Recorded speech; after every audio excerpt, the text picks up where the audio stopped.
GM. Turns out the radar guys might not be making it. And their chat says they don't have internet, apparently.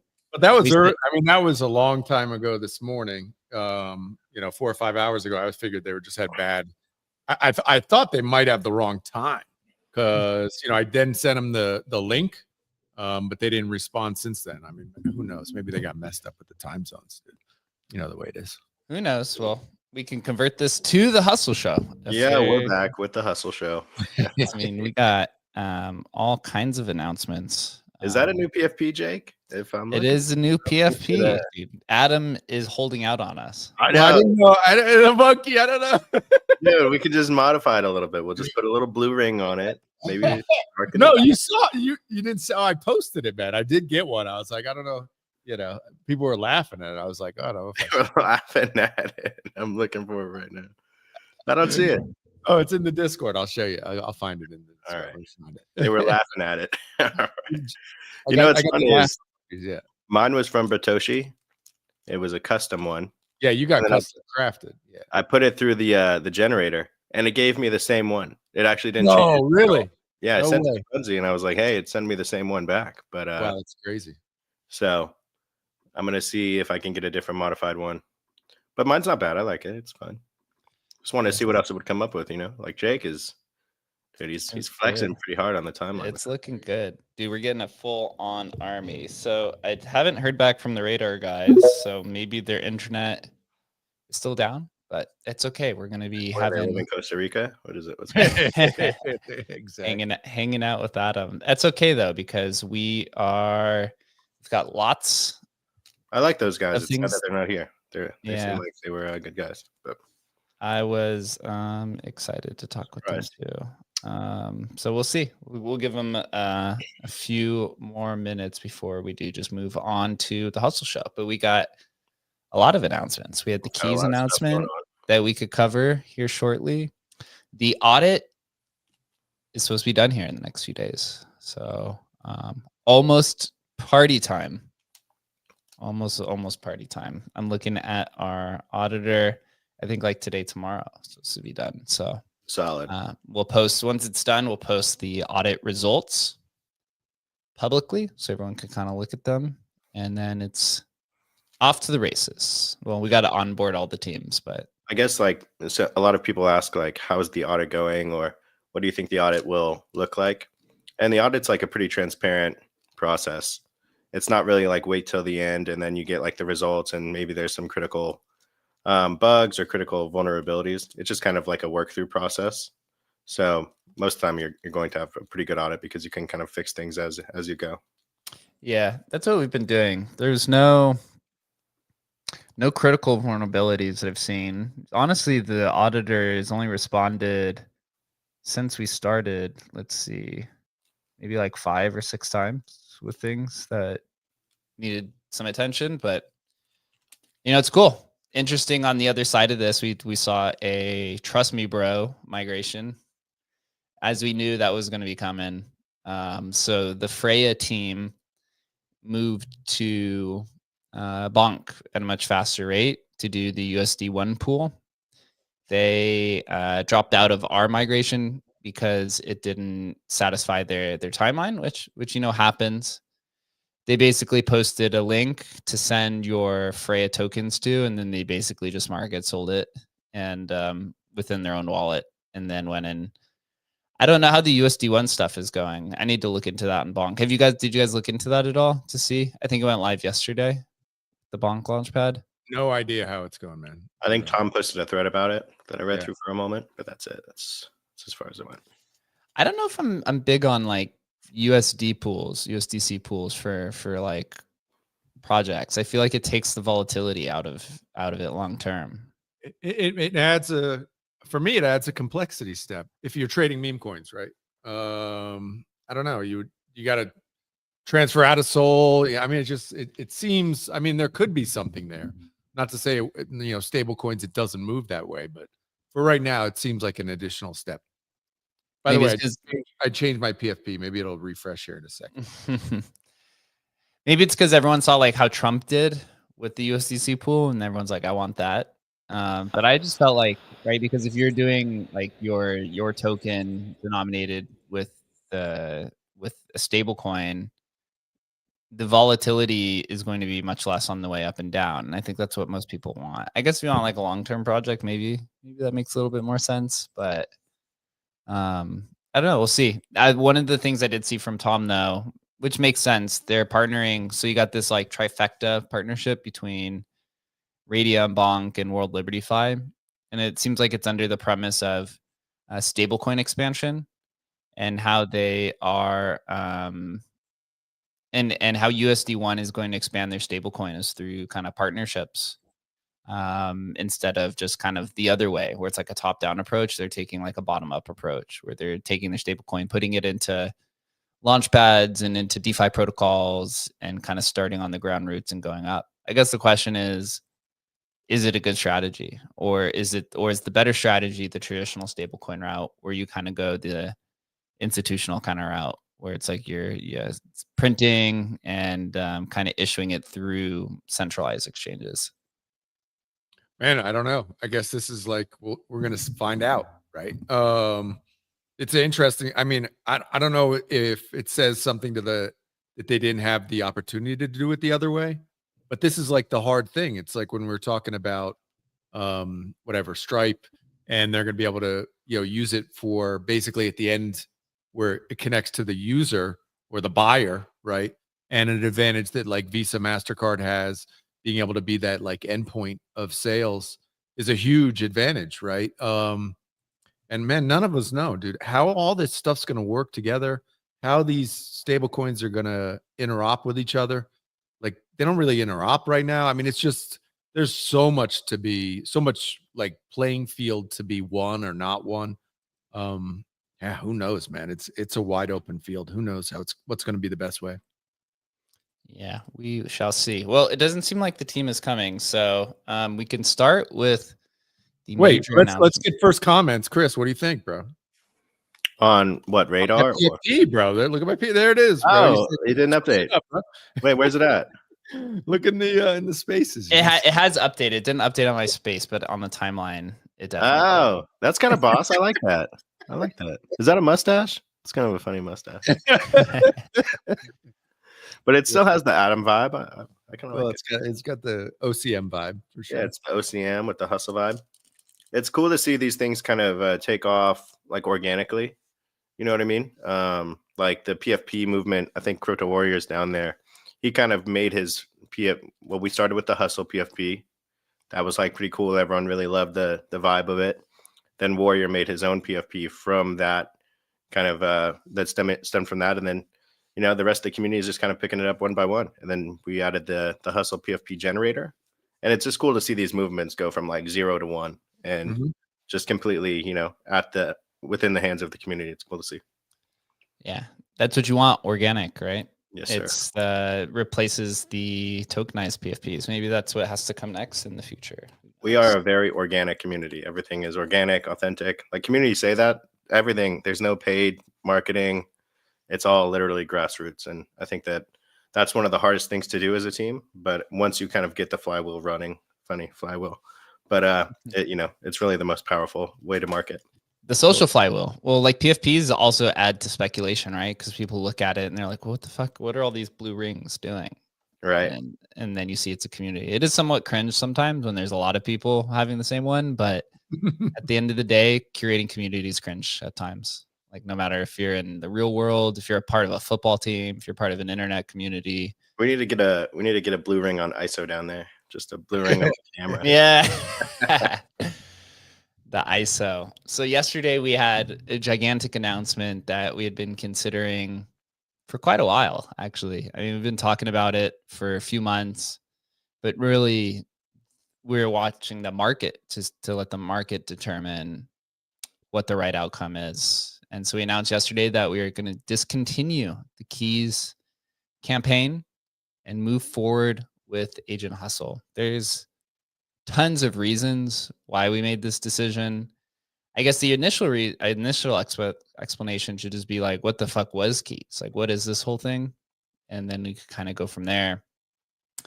So Keys was something we inscribed, or I guess etched is the term. So we etched Keys on April 21st, 2024. So over 18 months ago at this point in time. At the time, Koval had just been delisted from Coinbase. Like, I think it was like a few months earlier. And so at that time, when Koval was delisted from Coinbase, we were just like, yeah, that coin is dead for sure. There's no coming back from a Coinbase delisting, at least from I don't think I've ever seen one come back before. And so of course, Coinbase delisted Koval because we had detached Koval from Emblem Vault, which was something that we had literally done a town hall on every month. Like, how long did we do town halls for? It was like over a year. Remember, with the PowerPoints and 3 spaces a day telling everyone that this was going to happen. Yep. So then obviously the Coinbase delisting, though, we didn't know. We found out when everyone else did, when Coinbase tweeted out about it. So obviously once the product of Emblem Vault was getting better and we were preparing for Emblem 2.0, we needed a new coin to bring the community with. So we thought Keys on Runes. This is as Runes was like really popular. And as Emblem was a Bitcoin company, right? Emblem has been the tool for Bitcoin assets to move across chains, like by large margins. Like it is the largest NFT bridge by a lot. And so we wanted to feel, native to our community and to kind of become the largest infrastructure token on Bitcoin. Now, fast forward to where we are today. Hustle was kind of launched. Tensorium was launched as an experiment, kind of as like Shannon's just personal project, and that just like took off immediately. And so we started building in that direction, and we know as people who are experienced in the space that when there's traction on something, you got to run with it. You got to see how far it can actually go, because it is not easy for that to happen. Some people like to think so, but look at all these coins that have one pump and never, ever come back, right? So we eventually built out Hustle, or we eventually ended up building out Migrate.fun because of that. And then Hustle ended up getting a lot more traction. And as the community continued to adopt Hustle and there's more interest, the Runes ecosystem has matured. It definitely has, but it did not mature to the degree that we were looking for when we launched the Keys campaign back in December. We put Keys in a time lock vault for people to buy and sell and trade. Kind of a new novel concept, which I do think is directionally right, but maybe just a little bit too early, to be honest. But people could buy these keys as an NFT, and that they were locked until Bitcoin block 915,000, which is about a week from today. So those were to lock. We also did a Koval migration as well for those who are holding Koval to try to get some value back from the token.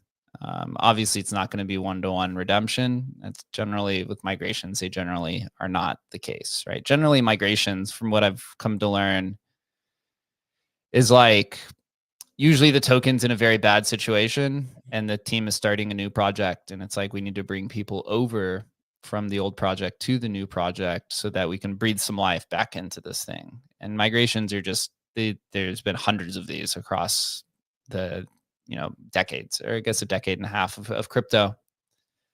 And so ultimately, I think the decision kind of made itself, where moving over and discontinuing Keys and backing Hustle and putting the whole, having everyone have the ability to unify around one token, I think it's a lot less friction. I think it's a lot easier to understand. Maybe a little confusion because all these apps have different names, and there's one that has Hustle, so maybe it becomes a little bit confusing. But we've built this infrastructure around Hustle with this subscription system, with these analytics. Obviously, with Hustle being the token for Migrate.fun, it just made a lot of sense. And adding a second token and bifurcating the community just going to cause more confusion.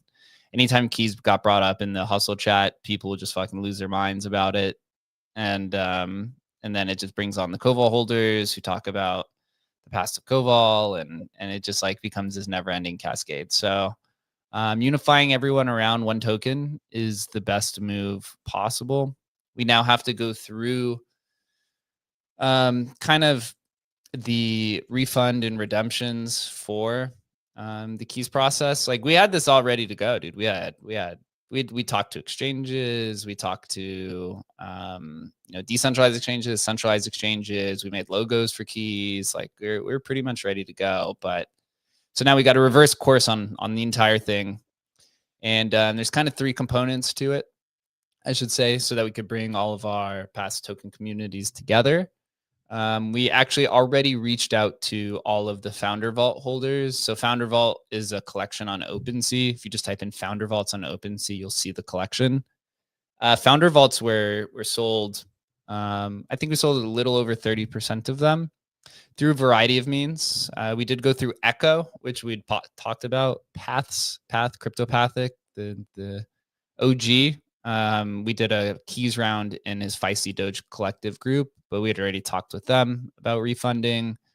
Bitcoin Frontier Fund was one that we're refunding, as well as a few others. And then we reached out to all of the individuals that we had who did the private sale with us. Probably got about 50% response rate so far. But also some of these people have sold their Founder Vaults because they were on the open market. So we had about 4 people reach out yesterday who'd bought on the open market. So again, this is just one of these processes where you have to refund the people who had reached out, and then eventually over time, more people will reach out, and you have to do this whole swap process. So this is why we said that the Founder Vault process is going to take 1 to 2 months, because You simply just don't know how long people are going to take to respond. And then obviously you have to go through the conversation with all of them. You know, why are we moving to hustle? Blah, blah, blah. You know, why is this happening? Kind of. But actually, from the people who have I'm sure responded, there are going to be founder vaults in like 2 years who are like, how do I turn in my founder vault? Like that will happen. Guaranteed. literally, I mean, we still got we get people who reach out about redeeming their Ribbit rewards from 2016. Like I literally, traveled back in 2015. I got a bag full of Ribbit rewards. Can I cash these in still? when I joined the team, somebody had reached out and they're like, "How do I redeem Ribbit rewards for Koval?" I was like, "What the fuck is Ribbit rewards?" And that's when I found out that the company goes back to 2014. Actually, I was like, "Whoa, this is great. This is crazy." So you know the redemptions and migrations and stuff. We've gone through this process a lot of times now. Like we have a platform called Migrate Fund for a reason because we've gone through this. So you got to give extra time for people to kind of understand what's going on. But we'll be understand that not everyone's gonna get in contact with us until they turn on the computer or whatever their kind of reason is. So the founder vaults have to be refunded first because those are called primary sales. I know some people don't understand the difference between primary sales and secondary sales, but you got to refund the people who did the private sale first. Like that's a direct sale. And so then afterwards, the Koval and Fuel migration will take place in Q1. I figured, you know, people hate airdrops in December because it fucks up their taxes. And so you might as well just do the airdrop in January on a new tax year because I've been in this industry a long time, right? December is generally pretty slow. Sometimes it gets a little popping around Christmas, but yeah, for everyone's tax reasons, the Koval and Fuel stuff will take place in Q1 for Hustle redemption. So that will be moving forward. But it seems like the market, like the announcement yesterday, Hustle pumped from like 11 million to I think like 18 million or something like that. And it's back down to 15. You know, didn't really know how the response would be. I knew a lot of people liked it, but you never really know how the market will view something. So we're going to be unifying everything moving forward. And under one token so that everyone can kind of have one singular track focus. It'll be kind of interesting to see Koval and Fuel and all these people kind of meshing together to see. It's a Koval community. The majority of Koval people are generally not Solana native individuals, to say the least, I should say. I saw one dude who was like, what's Solana? Yeah, literally. But we do love them. The people, they're OGs. They're part of the Shannon Co diehard fan base, which I totally understand.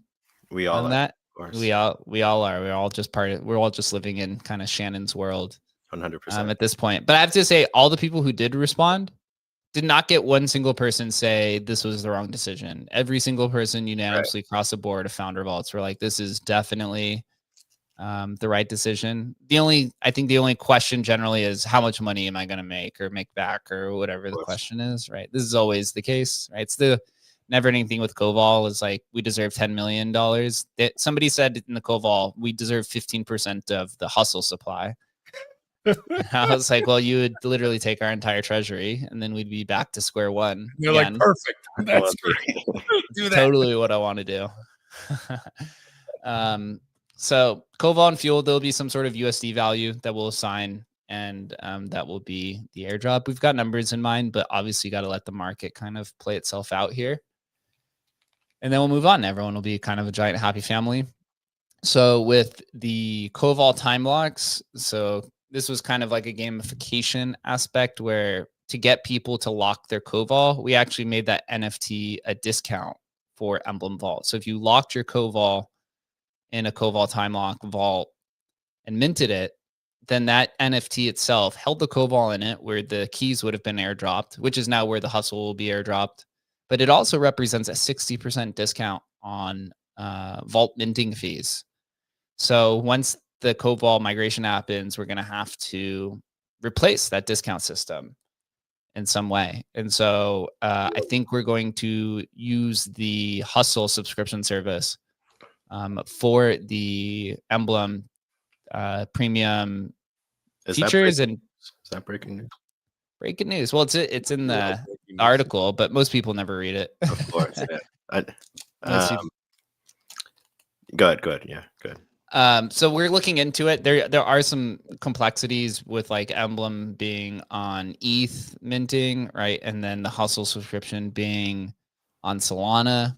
But the discount, right? You have to connect the ETH address to the Hustle discount, which I think we can do. But it's something that we're gonna have to dive into. But that's the goal. If you could get all these things on a subscription plan, then obviously this could increase value to elite subscribers, right? If you can package different things underneath one giant subscription kind of brand. And this is what you see the Web 2 companies do consistently. Google or Microsoft. When Microsoft has their elite subscription, they throw in Gemini, they throw in Microsoft Teams, they throw in all these different things into one single package. So I think we might have an opportunity to do that here. One final thing, and then I'll pass it over to you guys. So there's 40 buyers of founder vaults. So we've reached out to all of them. And then between the Fuel and Koval migrations, about 250 people total who participated in those migrations. So, a small amount comparatively. But yeah, we're in contact with them and managing it. So then we can move forward and be set for a very awesome 2026 and beyond. Chris, you got any thoughts here? Yeah, one thing is just that, all these teams, they just like launch a wallet for a pre-sale and raise like 30 or 40 million dollars. And like we could probably do something like that.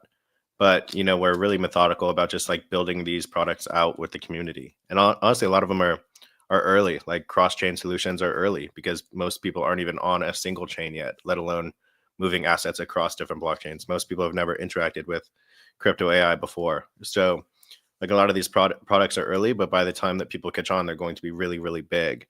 And so, we're just a team that shows up every single day and really like wants to build this out with the community in mind. And I think that that's like really novel. That's not the reason why we do it. That's just the way that we actually operate. We don't do it to be novel. We just kind of have like good integrity like that. And I think that that's like a powerful aspect of Emblem Vault. We can easily just raise a pre-sale for $50 million and, be just hanging out. But instead, like, we show up every single day, whether the market cap's 500,000 or 50 million. And we're looking to build this out for the next couple of years and beyond.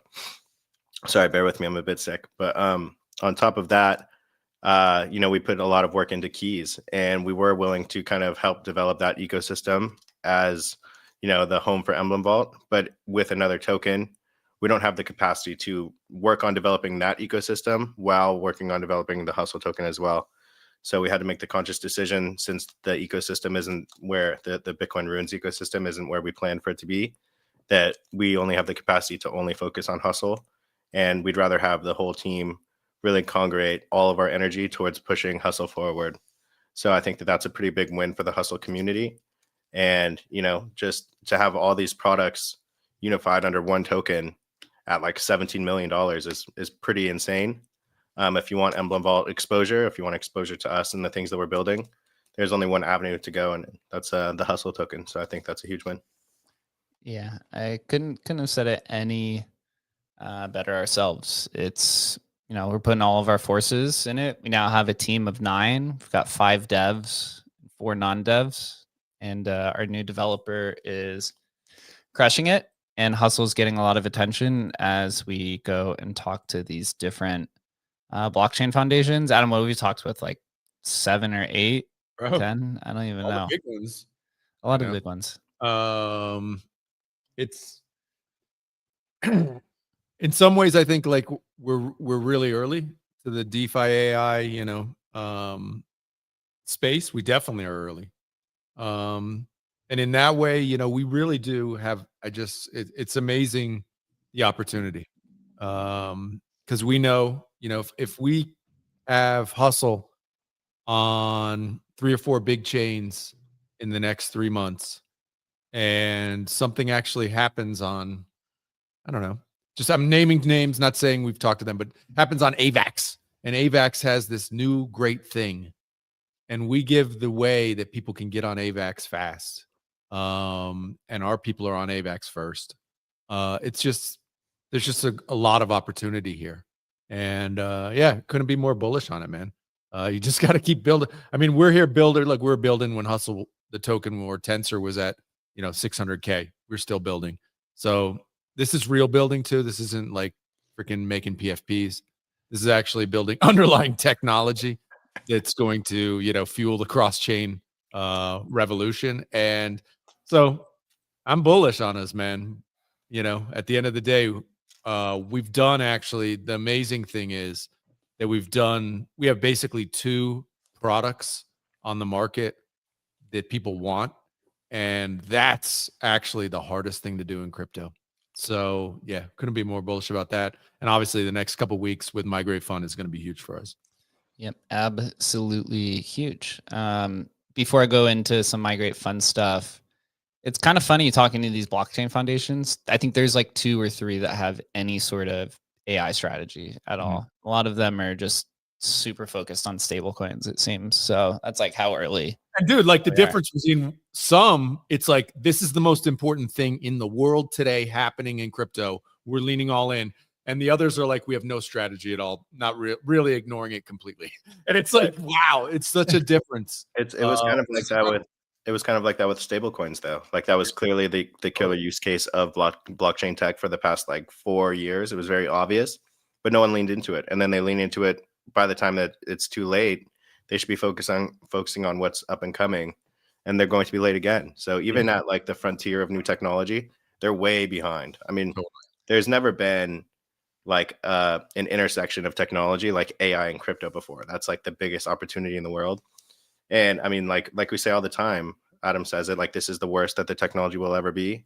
Hustle is pretty good, but what happens when he's literally 10 times better or 50 times better? And that's not like a pipe dream. That's literally the way that the technology advances. It's really exponential because the LLMs themselves, at the core, get better, and then our front-facing technology gets better too. So really exponential growth in progress coming, and like the next year is just really going to be crazy. It's going to empower so many people to use them. Yeah, with all the VCs that we talk with and the foundations, we get compared a lot to Banker and Wayfinder. Seem to be like the 2 main comparisons, which are obviously 2 of the top ones. So good company to be in, and definitely some of the more advanced. So some of the feature updates that we had pushed recently, a lot of quality control things. So we added a like, or I guess an upvote and downvote to the end of all of his outputs. So if you think the quality of it is good, then you can give it an upvote, and we can use this to end up training himself over time for a more automated experience. And then we also pushed a self-continuation button, so that, or self-continuation feature. So one of the issues was that when Hustle would hit his limit of tool calls per prompt, he would kind of time out, and sometimes he wouldn't save everything, and then the user just wouldn't know that he was done. So now if you issue a prompt and it uses, let's say 15 tools because it's something very complex, then he will continue that prompt into the next one and all automated so that you don't have to do anything. He does it all kind of on his own.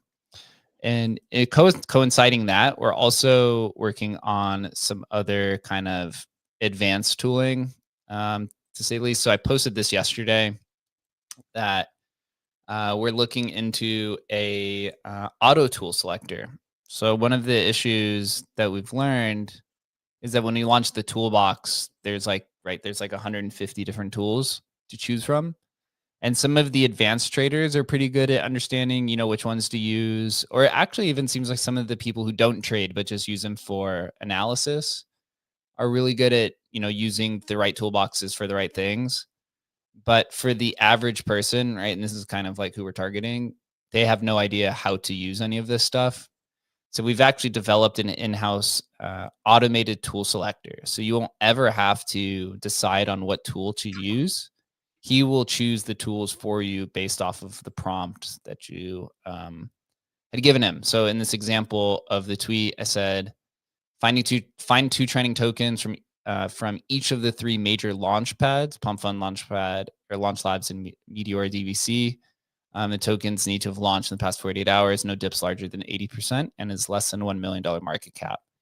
And so he automatically activated Pump Fund, Launch Lab, Meteora, Token Info, Advanced Search, and a handful of other tools to then use, which is, he's been pretty on point through our internal testing. And this will improve the quality drastically. I think this is probably like one of the best small upgrades that we will offer. As well as you can see in this image at the top, it says show previous messages. So you will be able to see your previous messages, which was a big request from some people. As well as you could see in this image, there's a prompt queue.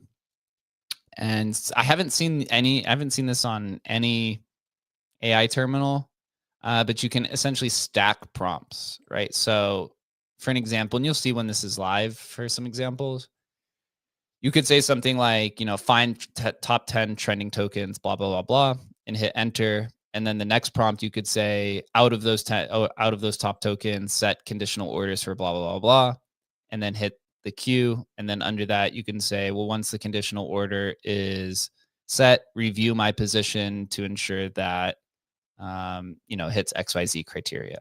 And so what this does then, is it not only improves the efficiency and speed because you don't have to overload them with a bunch of stuff, but it's pretty much halfway or maybe even a little bit further to full automation, to where all we need to do essentially next is add a notification system and a few other things. And you could basically queue up prompts to where Hustle could notify himself to rebalance positions, whether that's like a trading position or an LP or etc. And that's where we want this to be, right? We want this to be kind of dummy proof. Now, will he go make money on his own for you? Maybe. You obviously still have to give him the right context, but we want users to discover tokens intelligently and trade autonomously, right? And so discover tokens is the primary. That's the big use case. So as we expand to all these new chains, that's going to be the bread and butter is token discovery as Adam had mentioned, right? When something new pops off, like if there's an XRP meme coin cycle or whatever, and we have that integrated, users can just flick one button on the screen and now they could go trade shitcoins on XRP and beat basically everybody there because they don't have to do all these download a new wallet or whatever. It's all kind of just really built in house. So a lot of that coming as we are currently working on EVM. One final note here, the Aura Tracker PFP generator is crushing it.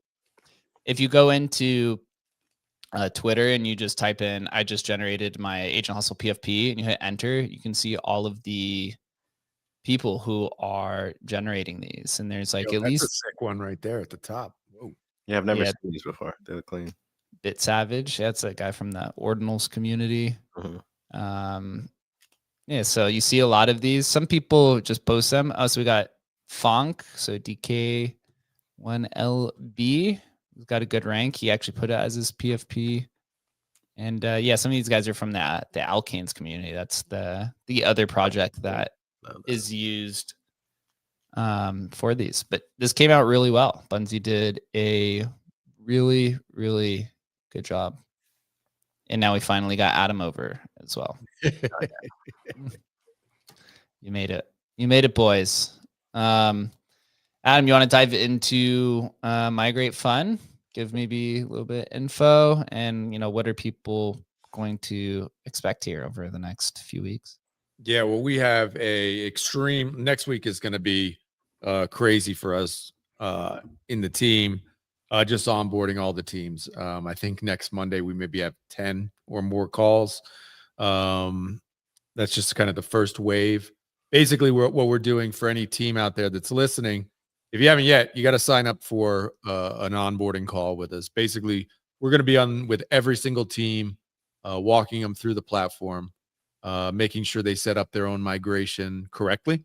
It's a big deal for everybody involved. And so no mistakes, no errors. You don't want to accidentally put in the wrong ticker, the wrong image or something. And so we're going to be onboarding every team next week, get it all set up. And then we'll announce, I'm sure, next week the actual date that the migration is going to go live. It's going to go live for every team at the same time, and then each team will kind of select how long they want their migration to go. 7 days, 2 weeks, or 30 days, and we'll kick it off. It's going to be exciting. The teams are very excited. Obviously, some teams couldn't wait. They had to jump the gun, go early, and kind of do their own self migration. But I think for the teams that waited and are want to use this system, it's going to be seamless. It's going to be seamless for the people who are migrating. Obviously, you guys saw it with Tensor to Hustle. 10-second migration process for people doing it. It's going to be awesome. And and just done in a way that's secure. Everybody knows what's happening, and it is in a trust me bro situation. So next week's going to be huge for us. One thing too is that we built an experience. Like when we migrated, it was important that it was more than just a trust me bro, and that it was just a static one-time event or just kind of a singular event. It's an experience for the whole community. It's really like a bonding and kind of creative experience to bring people together and to really kind of showcase that you're moving from one period of the token's history to the next period in its life cycle. And so I think that, as small of a detail that may be, I think it's actually really important within the process. It leaves a lasting memory for everyone that's gone through it. If everyone saw how impactful the Hustle migration was, it's really kind of high density tech on the back end, but to make it seamless and fun for users and kind of lower those fears of migrating and make it a more comfortable experience is really, really important. So I think that a lot of these communities are going to be really surprised and have a lot of fun actually going to the next phase of their token's life cycle. Yeah, I mean, for the community, just to layer on there with what Chris is talking about, and we saw it with Hustle, right? It's like it strengthens your community, right? It's like those guys got on the boat with us and did it with us and went with us, right? So I think all those teams are excited about that, just kind of reinvigorating their core. And I think the 3 extra weeks for the audit has actually worked out pretty well, because a lot of the naysayers have actually now flipped to become pro migrations. All the platforms that I think were quite negative are now positive. And we've actually, I think, now are in contact with everybody from all major AMMs and launchpads and such. So a lot of conversations going in on the back end, a lot of eyes actually on this first migration. But I think a lot of the other potential partners are also kind of thinking ahead. They're just kind of ensuring that this is what they want to do. And I think a lot of our strategy actually is a third-party migration tool. Has turned out, that thesis I think has actually turned out to be true, instead of building a native tool. Because what we're seeing, at least for a lot of the major teams, is that they'd rather partner with a third-party tool than build it their own, because of the competitive nature, I guess, of the market itself. And we were building this and we thought the market for this was pretty big, but it's actually so much bigger than we actually initially thought. Whether you're just a token on Cardano that wants to kind of have a new token and have a new name or have new metadata, or you actually want to move to a different chain, or whatever the reason you want to move to a different launchpad, there's literally infinite reasons to migrate. And we're just kind of seeing a ton of appetite that we hadn't really kind of foreseen. And I think once the process and the execution risk is really minimized, you're going to see these happen really, really regularly. It's totally going to be normalized. So I think that's coming extremely quickly. Yes, it is, right? Base, you got a bunch of these other chains getting new DMs, new launchpads. There's a new launchpad, I feel like, every week. What do you guys think of the World Liberty Fi launchpad that's going to be launching? Do you think honestly, I don't know what to make of it. Right? I just I don't know. What are they going to be doing? Right. It's because Bonk is the top dog that uses the Radium SDK, right? Or the LaunchLab SDK, I guess. And now they're using USD1. So it feels like they're kind of capturing, right, the whole kind of premise of what World Liberty Fi is. So it makes you wonder what they will do. Maybe they have something up their sleeve. I don't really know. I mean, is World Liberty Fi, the only thing I can think of is a World Liberty Fi, it's going to be everything that happens there is, or sorry, on what is it, America.fun. Everything that happens there is in the stable coin. So maybe that's what it is. You know, maybe it's as simple as that. Like that would be the most simple, but I don't know. Chris, do you have any ideas? I don't have a clue. I don't have a glimpse into it, but I was kind of predicting that these launch pads, they're launching like crypto native teams and meme coins and things of that nature. And so we would see kind of like a more corporate launch pad and like a lot more corporate legacy businesses getting into crypto through something like that. So I don't know if this is the one. I think that that'll come eventually, but I could see this being a more corporate and kind of legacy infrastructure launch pad where you're getting some of these Web2 businesses or some of these more traditional businesses and you're bringing them on chain.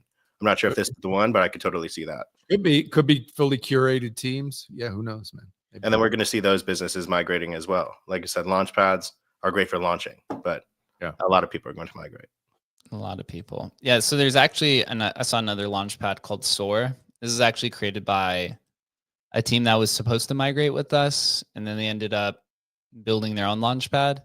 But they're kind of going after that market, right? So like yesterday, the SEC chair Plotkin said that the SEC will ensure that capital can be raised on chain without endless legal scrutiny and will allow for super app trading platforms innovation in his keynote speech, right? So the super app trading platform, that could be an exchange, could be a launch pad, right? Could be something else. But Sora basically comes out and they're going after the quote unquote ICM meta, which is really just the traditional business, right? So like, dude, this is like one of the longest threads I've ever seen articles about ICMs and launchpads. Like it goes on and on and on. I got through like the majority of it just because one of our friends is launching it.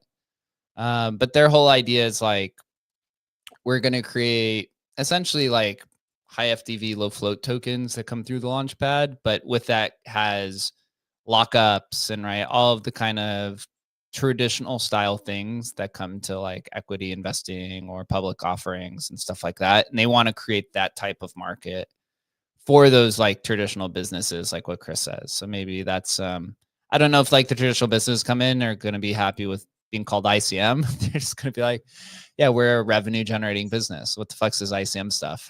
But it's so difficult though. It's like, well, what, I mean, what we saw with whatever Believe, it's like you talk about doing that, but then at the end, it's everybody just coming in and just rugging. There's nothing actually there. It's almost like who's going to be the one to hook up like coffee shops, like which is the one that I'm going to feel comfortable with my wife, bringing her soap brand on chain. Maybe it's these guys. Like maybe this idea is the idea.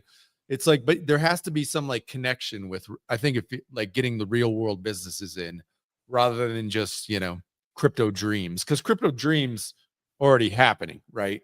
We've seen that cycle through multiple times. It's like, I think somebody feel that has to like come with something like connect real, like by real meat world businesses and connecting it. Maybe these guys will do it. I don't know. We'll see. And like, if we look back to the ICO era, I think like the most exciting part of that was that maybe a lot of these things were possible, and like maybe not like Dentacoin and things of that nature, but like at some level, like it did make sense, and there was like more exciting opportunities, more tangible opportunities than like a dog on a coin going to space or something like that.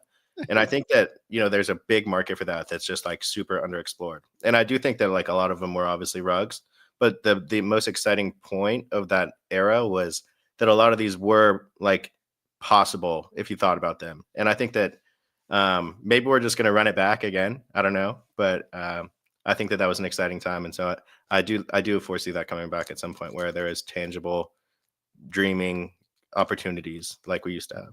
Dude, the ICO era was crazy. I was in crypto for like 3-4 months before that shit really took off. And it was really like, it opened my mind to what's kind of possible, right? Like, right. I remember how I found Ethereum was somebody was talking about decentralized Uber in like 2016 on Reddit. And I was like, what the decentralized Uber? I was like, that sounds kind of crazy. And I was like, yeah, we use this thing called that's when it was called Ethereum Project. It wasn't even just Ethereum, right? The World Computer. And I was like, oh, that's cool, right? And then the whole ICO era is like, we're doing, decentralized computing, and right, obviously decentralized dentistry was the top, but it was right, EOS and all these big ones. And so you think the boomers are got to take that idea and pretend it's theirs and run it back at a just much larger They have scale. to. They literally have to. Without the decentralization aspect at all, just Right. the like, number go up aspect. Let's just take Just that. the token. Add the Just token to a business part, you know, a gardening business, but add a token. Yeah. You know? What we're doing is like I need my PE friends, my private equity friends, to come in and tell me how they're going to roll up, I don't know, power washing businesses and put them on chain, right? You know, stuff like that. It's the boring businesses, Yeah, but it has a roll token. them up. Makes it a little bit more exciting. I'm going to create an on-chain car wash index. Yeah. Car washes, Tokenize it. laundromats, you know, power washing businesses. You just know, I mean, it's like you see this happening already with like the enterprise, kind of like the enterprise 2.0 chain, right? Like they're coming in and saying we're like Stripe's coming in saying we're creating a payment chain. Obviously they have distribution, which is a little bit different, but it's like we ran this already, right? We've done this. What's a payment chain? Everything's a payment chain, right? Like that's what a blockchain is at this point. But they're going to spin it their own way and pretend that it's their own. But this time they're coming in with their own communities already, right? They don't have to spin the idea and start from fresh. They got to try basically pitch it to their own distribution channels as the payment chain, right? So most people using Stripe, maybe some have used crypto, but the majority of them, right, in the businesses have never used crypto or just like are kind of more on the outside. So to them, to their community, they're like, oh, payments chain. Yeah, that makes sense. Everyone in crypto is like, yeah, we've done this like 50 times already at this point. And so you just know they're going to come in. Maybe they come in and like create their own launchpad, right? Maybe like fucking the NASDAQ comes in and says, we're just creating our own launchpad. Screw it. Screw everyone else, absolutely. right? Like I could totally see something like that happening. Like Robinhood. The Robinhood launchpad would be iconic. That'd be like such a big part of their business. You know, it's right in the crosshairs of meme territory and traditional territory. And like, I know I could totally see that being a huge thing.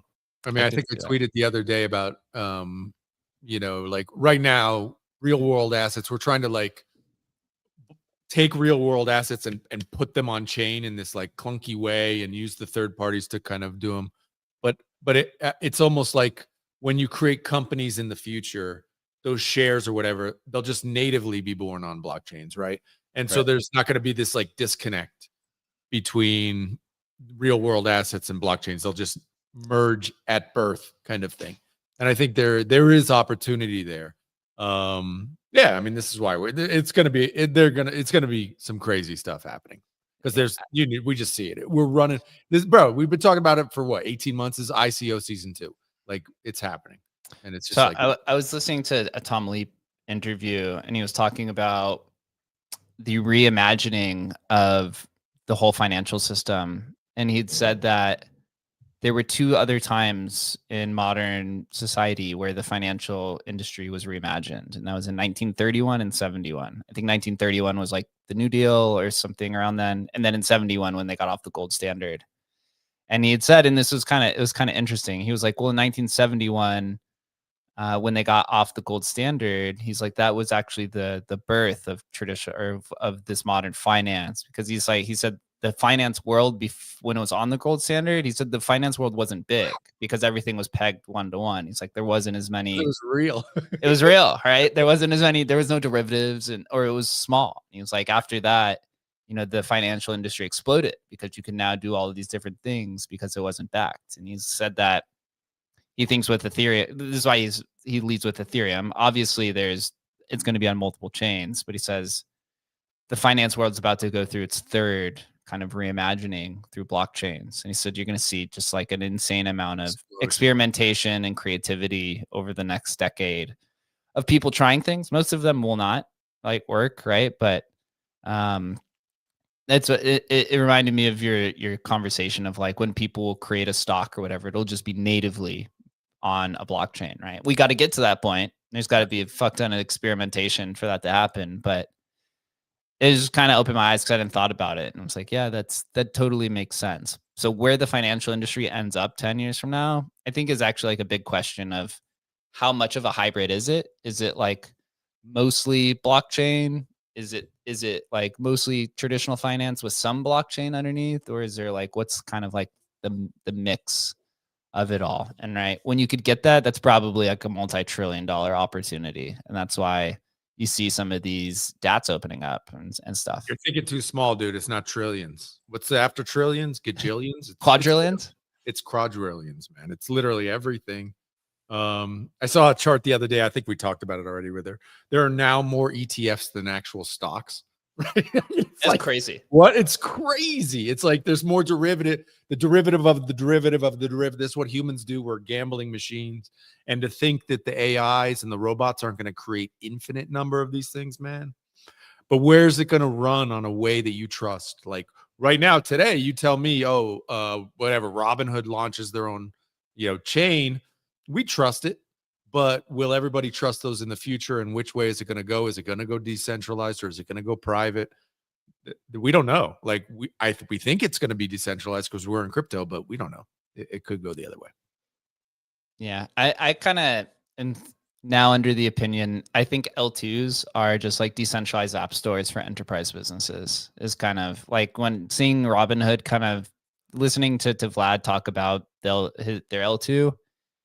I really think they're kind of looking at it as like an app store for other people to come build within Robinhood for different financial applications. And they're going to incentivize it. Obviously, they're going to have stocks and stuff that are native to Robinhood, but they're going to come in. And it's even, I'm realizing this even more now with all of the centralized exchanges that are launching L2s. It was like Upbit just announced an L2, which is like a Korean one.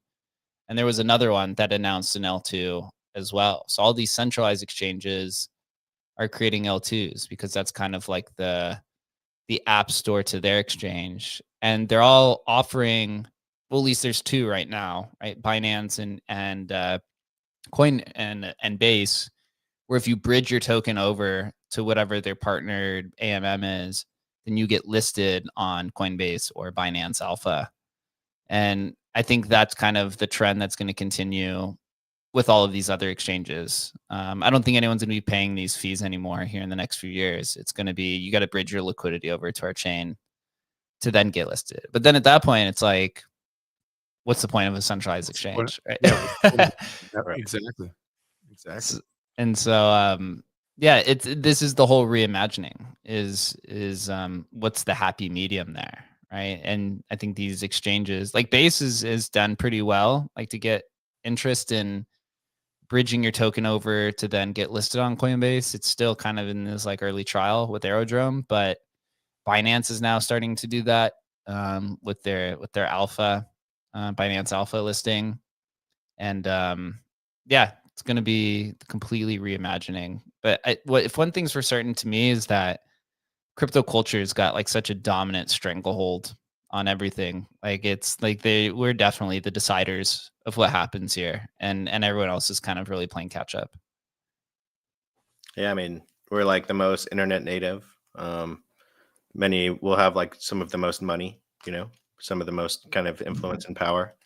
So yeah, it's not surprising that crypto culture and crypto companies are going to kind of drive culture for the next decade. 100% agree. And AI, but like I said, a lot of these AI companies, like it's kind of like the ICO era. A lot of them don't actually do anything. So it was interesting. So I was on a call yesterday with a popular VC, and he was telling me that they've talked with like the majority of these AI projects. They think that the deciding factor between all of these is how well of alpha can these AI terminals source. They said that's more important than the actual trading function itself. And then he said that's why you're seeing a lot of funding into these like alpha AI terminals that have no trading functions, because that's what's going to be the leader. I think the last couple of meetings that we've had, that's all we've been talking about. And that's like already our strongest kind of segment, strongest feature is there's no other crypto AIs that are optimizing for token discoverability. And, I don't see on my timeline anyone finding runners on Banker or on Wayfinder or on Hanon or Griffin, only on Hustle. And man, is he good at finding some runners. But after a few optimizations, I think the hit rate will be accelerating quite a bit. Awesome. Yeah, it feels good that we actually have direction now and template on finding the use case. When we'd launched Tensorium, right, we thought when we were like, this could take up to a year to figure out what's the use case for it. And we were lucky to find within like literally a few months what people wanted, and it was token discovery is like the main use case, and then obviously automation for the people who want to trade in an automated way or maybe aren't as advanced, because there's always going to be a segment of users who will use hustle for alpha and then they'll go trade on like a more advanced system.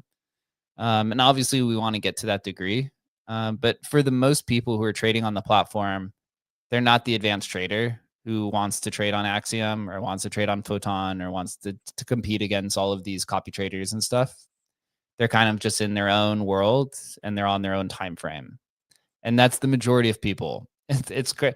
You get lost in kind of like the crypto timeline where it's like everything has to be now and there's a 15-second holding time and whatever. But that's like literally like less than 1% of the traders in the world. The majority of people are trading on their own time. And that's something we've come to find out through the conversations we've had with the people who are using Hustle. 100%. It's very like underappreciated how long some of this stuff takes to build and how much like there's like thousands of dev hours that have gone into Agent Hustle. If someone were to spin up, quote unquote, an Agent Hustle clone, it would take them, at least many hundreds of hours only to get to where Hustle is now. But at the phase that Hustle will be, by the time they catch up to Hustle, he'll be another couple hundred dev hours further. And so it's just like this game of catch up, but you can't really catch up because the technology is moving so fast. So first mover advantage is usually pretty significant in a lot of industries, but especially in technology because it's just moving so fast. We're lucky to find out what our customers want, what our users want, what our community wants, and how we're able to build it and become, profitable, not even just break even, but actually making pretty big money here pretty shortly. And the timeline's only going to accelerate. So the lead that something like Hustle has is incredible at this stage. Yeah, I love going on these calls. I take as many calls as possible with all these, whether it's a blockchain foundation or a service provider or whatever, because you want to see, their perspective. And so I was talking with a popular company who's been around for a long time. They've just recently pivoted into AI and are doing intent-based solutions for AI trading. And I give them a little bit of like a demo for Hustle, and they're like, "This is the most advanced AI tool I've seen so far." They're like, "This is kind of crazy." It's almost every time they're like, "This is crazy." It gets us to the point now where like, do we need to downsize some of this, right? And kind of right. And we've started to do that, right, to figure out what's the right template for as you expand to chains. Because we went through and we tested everything. We tried to build a copy trader. We did the limit orders. We did the DCA, right? We built the conditional engine. Got the trenches tool, tried all these things out to see what people got the LP pools up to see what people would want to do. And it's token discovery and trading. Like it's just like that is just synonymous across the board. And then analysis is like a big one too, right? Like a lot of people, there are a handful of users who are subscribers who don't even trade on the platform and they don't even look for tokens. It's more they want like market updates and things like that. So we got 2 different communities to support. And with the auto tool selector, we'll be able to add in more APIs and things like Masari and stuff like that. Because that was kind of one of the issues was we stopped at 100 tools or 120 tools to kind of see how people would interact. And now we found a solution. So if you just go in and say, I want the daily report, and then he'll tune in only the analytical side of things, then that's kind of what you want. So we're getting there. It's funny. There was that Zoomer post of was it Atkins talking about super apps, crypto super apps. Well, like crypto super apps are clearly going to be AI platforms. Like it will be a crypto AI platform. Imagine a super app that's not driven by AI. Like this isn't an analog world any longer. And so people just really need to open up their minds and see where the future is going. I mean, something like Agent Hustle, if it's not him, it will be an AI platform very similar to that where you literally just use natural language for token discoverability, for trading, for everything, or voice interactions. And it's all driven by AI. So people talk about super apps, but they're not thinking of what the super app will look like. It won't look like a Robinhood. It will actually look like more of a ChatGPT. Yeah. I mean, just the whole AI experience has got me rethinking a lot about the future of Emblem as well, right? Like, because we have to build a new front end for that, and we'd come up with all these designs, and then it's just like, well, we should probably just make this an AI front end. Like, right? Like, fuck all the buttons. Like, if I could just say, hey, hey, Agent Hustle, I want to vault 7 rare Pepes, and then he just gives you the 7 vault IDs to send to, and you can just tell him to mint. Like, that's much better than clicking a bunch of these buttons and that's been like Emblem Vault's like main issue was like the complexity of it to get the UI down or the UX down has been nearly impossible because there's like so many infinite outputs and so many different options and stuff like that. So I do think, yeah, AI is 100% the UX, and a lot of the teams that we talk with, not as much the blockchain foundations, but a lot of the services and stuff, they all believe the same thing. They're like, AI is going to be the UX of crypto. Like, there's no doubt in my mind. Yep, no doubt, zero doubt. I mean, the big thing that I see, just to give some people like what VCs are looking at, or at least like some of these guys, is this idea of like a portfolio manager. That, I mean, but then again, you're talking to a very select subset of human, right? Somebody's already financially successful, and of course they want a portfolio manager. But I don't think the average humans are not necessarily interested in a portfolio manager. But if you think about it, and you think about an AI interface, the reality is he is your portfolio manager. He's managing your assets across all blockchains. That's what, in theory, an AI portfolio manager does. So it's one and the same, really. It's the same sort of outlook. Yeah, one of the blockchains that we're partnering with, they should have an announcement sometime soon. They're literally going all in on AI, right? And their whole thing is, I think they're like a top 20 blockchain now by market cap or something, maybe 30. Their whole thing is like, we're kind of a hard to reach chain. Like, over time, it's been proven that our users do not want to download a wallet to then trade on our economy, our on-chain economy, which is quite small. But they're like, but because most of their users they're like a normie coin. But they're like, but if we tell them to use this platform because it's AI, this is probably going to double the like on-chain economy. It's quite small because people could just now actually interact with the chain, right? And they basically said like, this is the AI portfolio manager, that management tool that we've been kind of looking for. And so many of these assets are coming on chain. You see collectibles are coming on chain. You see stocks are coming on chain. So people like companies, platforms, infrastructure that's building for the on-chain economy, integrating AI is going to be the clear winner there. Like, all, talk about a portfolio manager. Well, like, Gen Z doesn't see, maybe they do kind of see their Pokemon cards as their portfolio, but the way that they're going to manage that is through using AI, something like Hustle, who's already kind of tooled for that. And the tooling is only going to get better and better. It's not going to get worse. We have a couple hundred users a day, thousands a month, but like, that's easily going to grow to thousands a day and tens of thousands a month and many, many before then. So really focused on building for, our closest 100 users. And then that tells you what the next 1,000 will want and the next 10,000 will want. So the progress is actually really exceptional from Hustle. And that's only one aspect of the Emblem umbrella. And now there's only one token. It's a good time to be a Hustle holder. Boom. Yeah, I can't wait till we can add NFTs to the mix. I think that's like a largely underexplored area with AI, but it's getting there. You see OpenSea's like leaning super hard into AI now. They have like a bunch of AI tools and MCP servers and stuff. So I think what we've been talking about for a year at this point is a lot of the major companies who are smart are going to have their own AI companion that's native to the platform. And that's not something that we can compete with, but it's something that we can collaborate with, right? Eventually, we'll just have Agent Hustle talk to the OpenSea agent, whatever the OpenSea companion agent is, and they'll just do their transactions or communications in that way, right? And so I think next year is going to be big for AI companions. I think that is going to be a very common thing. But what Agent Hustle is becoming a generalized, right? We're early enough that we get to take a shot at the generalized AI terminal. Like, that is, right? That's like being the generalized L2, right? That's like being an Arbitrum or an Optimism or a Polygon. Like, if you're that early, you get to actually compete for that. And that is like the biggest market cap of them all, right? Like, even though some people don't use Polygon or Optimism or whatever, these are gigantic companies, billions of dollars in funding, tens of thousands or hundreds of thousands of users.